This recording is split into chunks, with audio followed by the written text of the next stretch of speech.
of daylight. 20 miles in that heat, and if you stop, you're dead. He had calculated it all out in his head as soon as he realized what had happened in the shelter. 20 miles. The suit's backpack tank held 12 hours of oxygen. No recycling. You've got to cover 1 2/3 miles per hour. Make it 2 miles an hour. Give yourself a safety margin. 2 miles an hour. For 10 hours. You can make that. Sure you can. But now, as he trudged across the bleak wilderness of Mare Nubium, he began to wonder. You haven't walked 10 hours straight, and Christ, not since the first time you came up here on the moon. That was 20 years ago, almost. 20 pissing years. You were a kid then. Well, you'll have to do it now, or die. Then Greg wins. He'll have murdered his way to the top.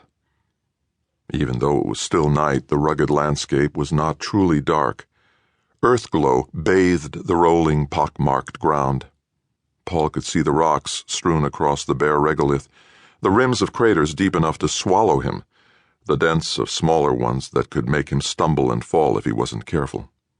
Nothing but rocks and craters and the sharp, uncompromising slash of the horizon out there, like the edge of the world, the beginning of infinity.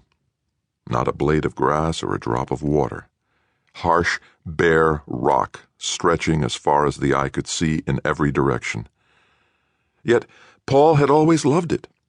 Even encased in a bulky, cumbersome surface suit, he had always felt free up here on the surface of the moon, on his own, alone in a universe where he had no problems at all except survival.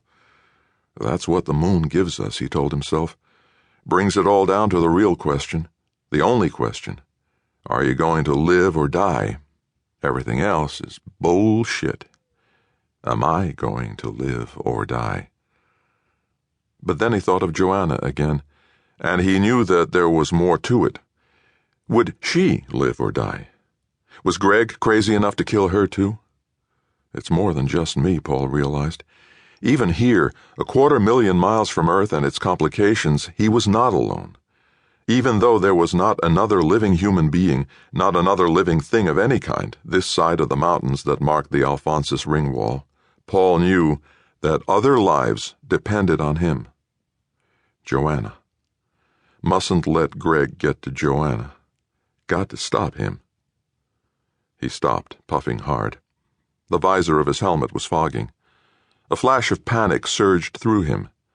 Have the nanobugs gotten to this suit?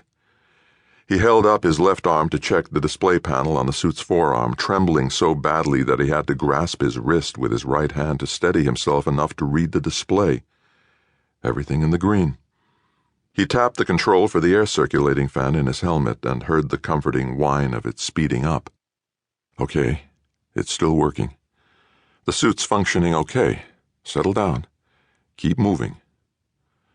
Turning to see how far he'd come from the underground shelter that Greg had turned into a death trap, Paul was pleased to see that its gray hump of rubble was just about on the horizon. Covered a couple of miles already, he told himself. His boot prints looked bright, almost phosphorescent against the dark surface of the regolith. In a couple of thousand years, they'll turn dark too. Solar ultraviolet tans everything. He almost laughed. Good thing I'm already tanned. Paul started out again, checking his direction with the global positioning system receiver built into the suit's displays. He hadn't had the luxury of timing his exit from the shelter to coincide with one of the GPS satellites passing directly overhead. The only positioning satellite signal his suit could receive was low on the horizon, its signal weak and breaking up every few minutes, but it would have to do.